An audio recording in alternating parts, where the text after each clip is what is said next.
Di dalam sebuah hadis Rasulullah Shallallahu Alaihi Wasallam pernah mengatakan bahwa jika seseorang menafsirkan Al-Quran seenaknya, maka tempat duduknya adalah neraka. Adi Hidayat salah satunya.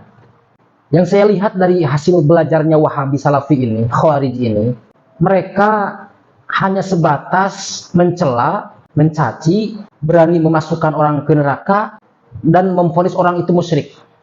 Na'udzubillah, tsumma na'udzubillah. Sebagian umat Islam masih kerap menuduh orang lain kafir, menuduh orang lain masuk neraka. Hal demikian dilontarkan dengan mudahnya tanpa merasa ada beban. Ya Allah, na'udzubillah, tsumma na'udzubillah. Bahkan mereka merasa dirinya paling benar, merasa dirinya paling suci.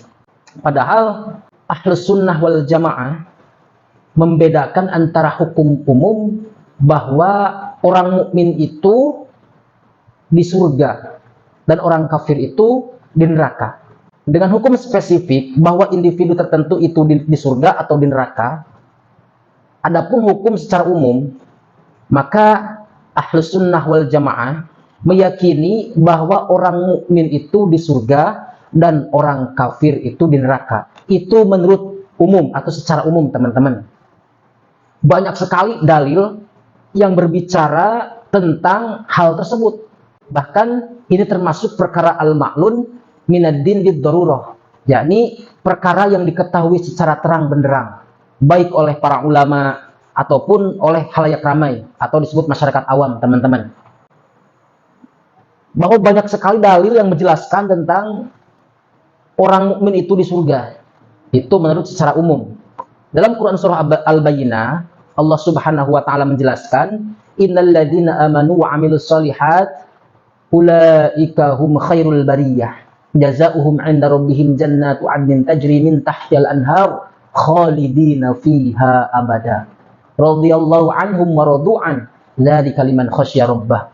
Silahkan Anda buka surah Quran surah Al-Bayyinah, baca ayatnya dan tafsirkan, bukan tafsirkan atau terjemahkan atau buka terjemahannya.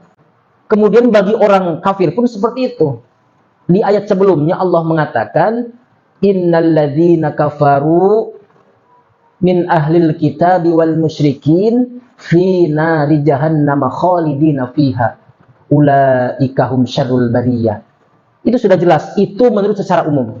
Jadi tidak boleh orang lain itu memvonis seseorang itu masuk neraka, memvonis seseorang itu kafir, memvonis seseorang itu musyrik dan sebagainya. Itu dijelaskan oleh para ulama dan diancam oleh Rasulullah Shallallahu Alaihi Wasallam bahwa jika kita memvonis seseorang atau orang muslim itu masuk neraka, kafir, murtad, musyrik dan sebagainya, maka ancamannya berat. Udah kemarin di video kemarin udah saya jelaskan itu, teman-teman, ya, ayatnya atau hadisnya. Jadi seperti itu, teman-teman. Jadi ajaran kaum Salafi Wahabi ini hanya belajarnya mungkin hanya menyesatkan yang tidak sepaham dengannya, hanya memurtadkan, hanya apa disebutnya mengkafirkan, menuduh orang lain sesat, menuduh orang lain syirik. Itu, teman-teman, ya. Yang saya lihat itu dari hampir postingan-postingan atau dari ceramah-ceramahnya Khawarij ini, Wahabi ini, hampir rata-rata seperti itu, teman-teman. Apalagi ke kiai-kiai NU atau ke ulama-ulama NU itu menyerangnya itu Masya Allah.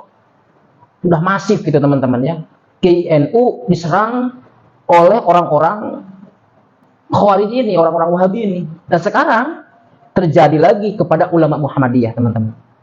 Jadi jangan harap bahwa ulama Muhammadiyah itu berbeda dengan ulama Wahabi, teman-teman.